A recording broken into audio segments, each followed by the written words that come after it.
sakit kay hati na biglang nasabi mo na hindi na ako ang laman ng puso mo.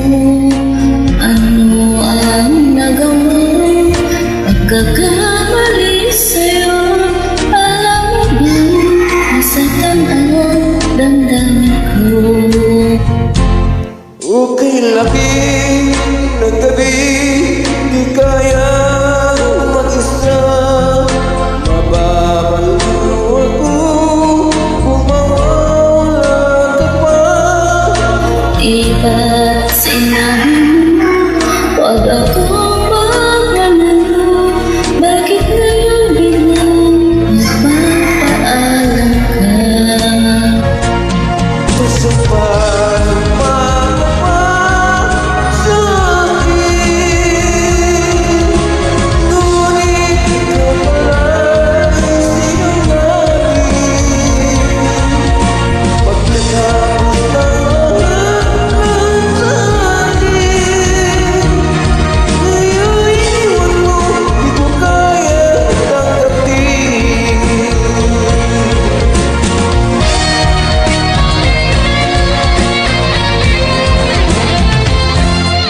Okay sakit kay hati nang biglang nasabi mo na hindi